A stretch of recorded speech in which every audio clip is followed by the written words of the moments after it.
प्यासा कौवा एक बार बहुत गर्मी थी और एक कौवे को बहुत प्यास लगी थी। पानी की तलाश में वह इधर उधर भटकता रहा, लेकिन उसे कहीं पानी नहीं मिला। अंत में उसे एक घड़ा दिखाई दिया जिसमें बहुत थोड़ा सा पानी था। पानी इतना नीचे था कि कौवे की चोंच वहां तक नहीं पहुंच सकती थी। कौवे ने हिम्मत नहीं हारी। उसने पास पड़े छोटे छोटे कंकड़ उठाए और एक एक करके घड़े में डालने लगा। धीरे धीरे पानी ऊपर आ गया और कौवे ने पानी पीकर अपनी प्यास बुझाई। नैतिक शिक्षा जहां चाह, वहां राह मेहनत और बुद्धिमानी से हर मुश्किल आसान हो जाती है। डिग्रियों की कीमत।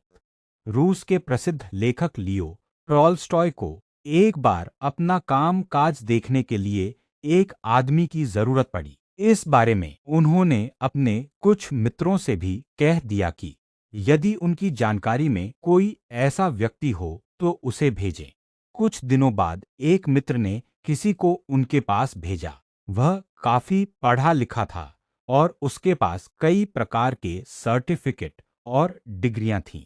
वह व्यक्ति टॉल्स्टॉय से मिला, लेकिन तमाम डिग्रियां होने के बावजूद टॉल्स्टॉय ने उसे नौकरी पर नहीं रखा, बल्कि एक अन्य व्यक्ति जिसके पास ऐसी कोई डिग्री नहीं थी उसका चयन कर लिया। क्या मैं इसकी वजह जान सकता हूं? टॉल्स्टॉय ने बताया, मित्र, जिस व्यक्ति का मैंने चयन किया है उसके पास तो अमूल्य प्रमाण पत्र हैं।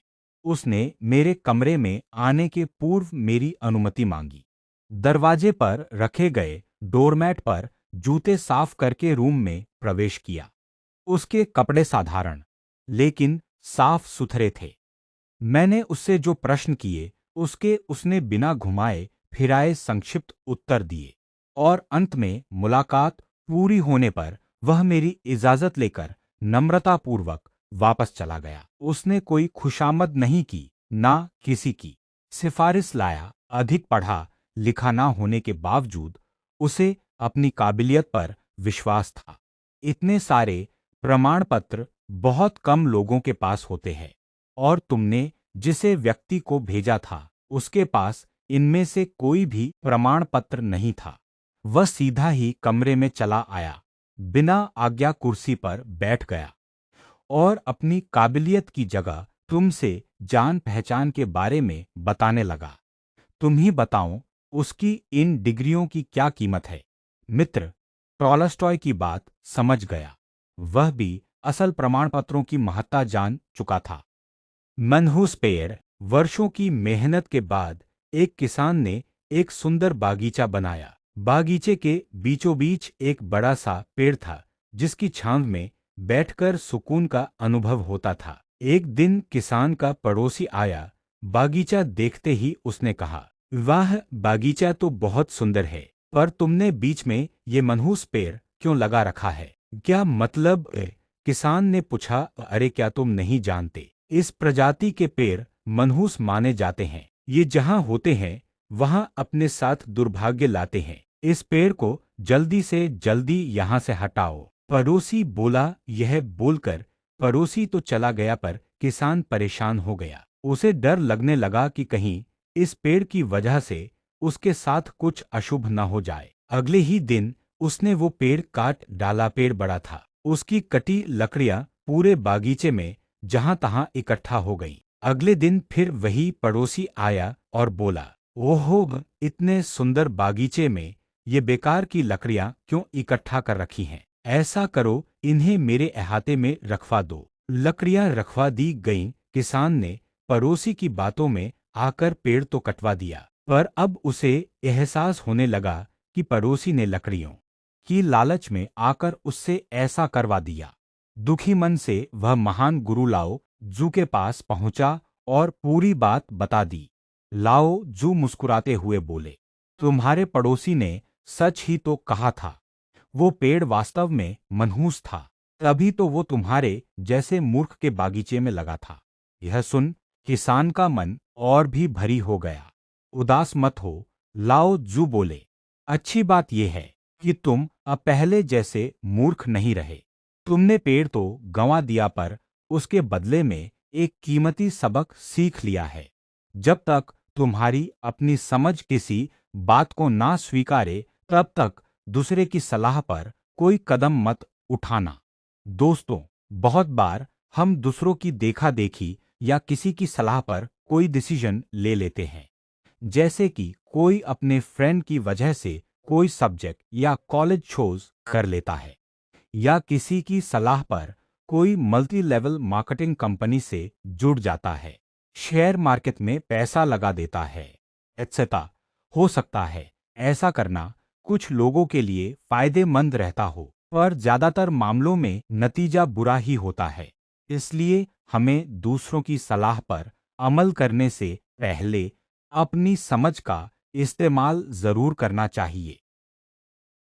एक रोटी तीन व्यक्ति एक सिद्ध गुरु से दीक्षा प्राप्त कर वापस लौट रहे थे। गुरु जी ने उन्हें आध्यात्मिक ज्ञान के साथ साथ व्यवहारिक होने की भी सीख दी थी। तीनों तमाम ग्रंथों पुराणों पर चर्चा करते आगे बढ़ते जा रहे थे। बहुत समय चलने के बाद उन्हें एहसास हुआ कि अब उन्हें कहीं विश्राम करना चाहिए और रात गुजार कर ही आगे बढ़ना चाहिए। वे एक जगह रुके और खाने की पोटली खोली, पर दुर्भाग्यवश उसमें एक ही रोटी बची थी। तीनों ने सोचा कि इसे बांटकर खाने से किसी की भूख नहीं मिटेगी, अच्छा होगा कि कोई एक ही इसे खा ले। पर वो एक व्यक्ति कौन हो ये कैसे पता चले, चूंकि वे आध्यात्मिक अनुभव कर लौट रहे थे, इसलिए तीनों ने तय किया कि इसका निर्णय वे भगवान पर छोड़ देंगे। भगवान ही कुछ ऐसा इशारा करेंगे कि समझ में आ जाएगा कि रोटी किसे कहानी चाहिए। और ऐसा सोचकर वे तीनों लेट गए।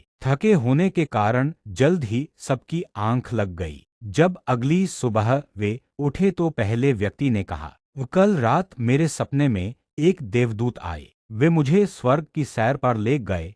सचमुच इससे पहले मैंने कभी ऐसे दृश्य नहीं देखे थे। असीम शांति, असीम सौंदर्य मैंने हर जगह देखी, और जब मैं भ्रमण के अंतिम चरण में था तो सफेद वस्त्र पहने एक महात्मा ने मुझसे कहा, पुत्र ये रोटी लो, इसे प्रसाद समझो और अपनी भूख मिटाओ।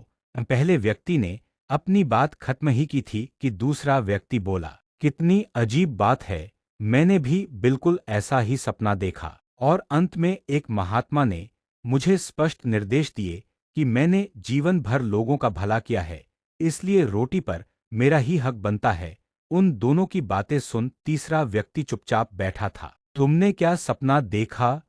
पहले व्यक्ति ने पूछा। मेरे सपने में कुछ भी नहीं था, मैं कहीं नहीं गया और न ही मुझे कोई महात्मा दिखे। लेकिन रात में जब एक बार मेरी नींद टूटी तो मैंने उठकर रोटी खा ली। अरे तुमने ये क्या किया? ऐसा करने से पहले तुमने हमें बताया क्यों नहीं? बाकी दोनों ने गुस्से से पूछा। कैसे बताता? तुम दोनों अपने अपने सपनों में इतने दूर जो चले गए थे। तीसरे व्यक्ति ने कहा, और कल ही तो गुरु जी ने हमें बताया था कि आध्यात्मिक ज्ञान के साथ साथ व्यवहारिक ज्ञान का महत्व समझना चाहिए। मेरे मामले में भगवान ने जल्द ही मुझे संकेत दे दिया कि भूखों मरने से अच्छा है कि रोटी खा ली जाए, और मैंने वही किया।